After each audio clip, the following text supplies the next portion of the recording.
If you want to learn about the beautiful white paint color by Sherwin Williams known as White Flour, then I'm almost 100% certain you came to the right place, because this is the Paint People, where we talk about all things related to painting and decorating. Not only are you going to hear the important need-to-know information about SW7102, I've also put together some other colors that go really well with it, just to give you a little color palette that you can play around with in your home. This color review is brought to you by Mighty Boards, which are our favorite tester boards on the planet.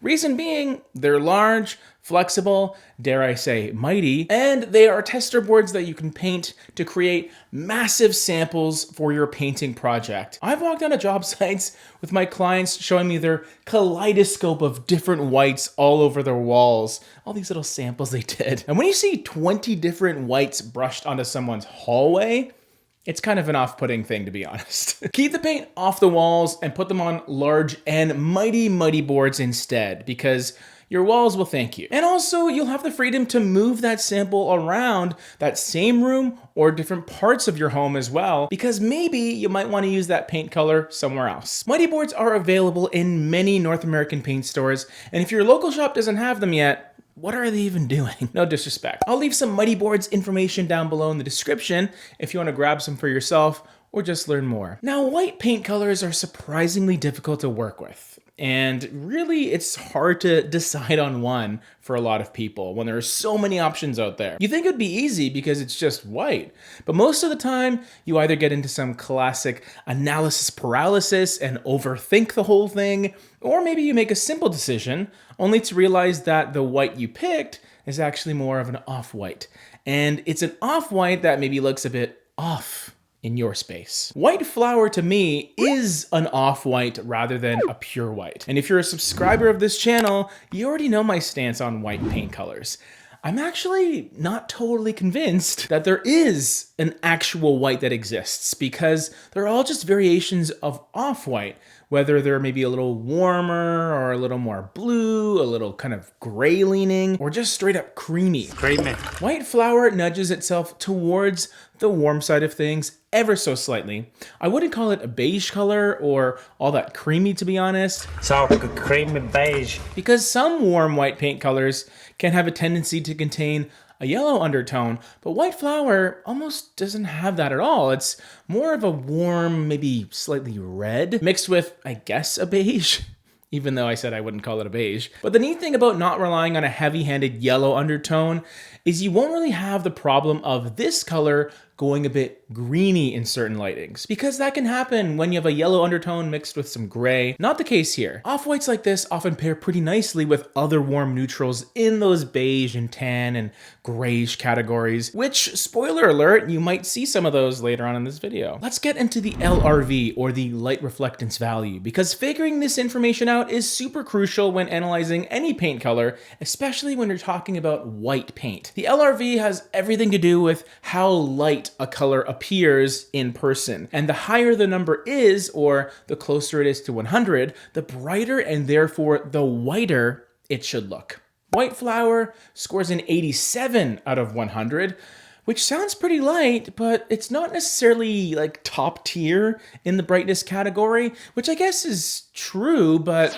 there's also not many other colors that even flirt with the 90s range. So this is a color that you can rely on looking white in practical use, which I couldn't say the same about a lot of other colors that are branded as being off-white or even white. This one's pretty light. I would say that 87 is light enough that you can use it in place of, let's say, a pre-mixed white in most cases. So anywhere you would just grab a can of white for maybe like a ceiling or doors or frames, baseboards, casings, White Flour will be able to fulfill that role. It just depends on whether you want to notice a little bit of warmth or just have a pure, clean white that just kind of blends in and you don't even notice it. Just be careful about the surrounding colors so you don't have the opposite effect of what you were expecting. For example, if your trim is White Flour, but then you throw on like a sky blue on the walls, that warmth will be pretty present. But if you opted for something a little bit warmer on the walls, like some of the colors we're going to talk about today, it'll be more subtle and seamless. There's no right or wrong answer here, but there's definitely the safer option, which I think will serve more people in the grand scheme of things. So speaking of those other colors, why don't we get right into them? And for anyone that's new to this channel or the series in general, I got 4 colors for you of varying levels of depth, including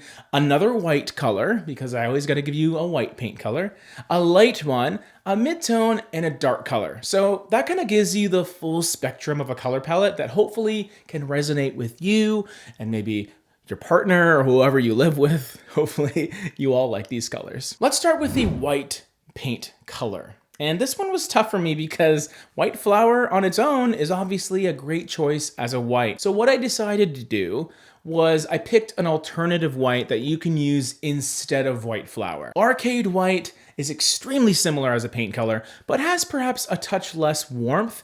And instead of having an almost slight orange undertone, arcade white is a little more brown leaning. The whole thing is softened with a touch of gray.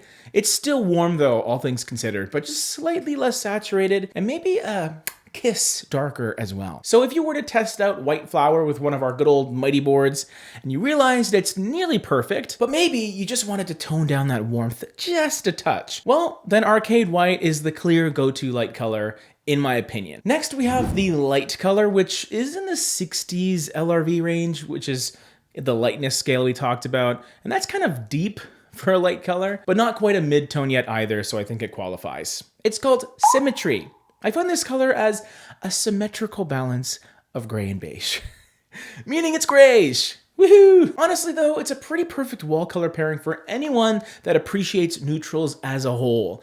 And it's also a warm enough color where the warmth in white flour becomes a bit secondary. It sort of just recedes into the background. For example, Symmetry walls with white flour trim will just look really clean and soft, but not overpowering. They coexist really well. My mid-tone color choice starts to take things in a slightly cooler direction, even though it's rooted in brown, but it's been shaded with a little bit of dark gray as well. The color is called Requisite Gray. And compared to Symmetry, you could really start to feel this color cool down a little bit, almost to the point where you start to see a little bit of a green undertone sometimes.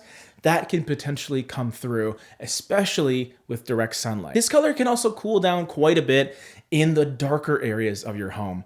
But considering we've been sticking to the warm palette and some lighter colors in general, I thought it would have been nice to have incorporated something like this, which is a bit more grounded and earthy, but still somewhat comfortable as a color. Now, just by looking at it, this wouldn't be the main color of the palette where you would put it throughout your hallway and all those main arteries of your home, but it's a great choice for those secondary parts of your home that are sort of separated by doors, so you're not constantly seeing them all the time. And really, it just adds some visual separation to a space that maybe feels a little more serious, so maybe a nice prestigious office or something. Or a bedroom. Our dark color is clearly on the cool side of things. So you have started to see the transition from bright warm to neutral to cool.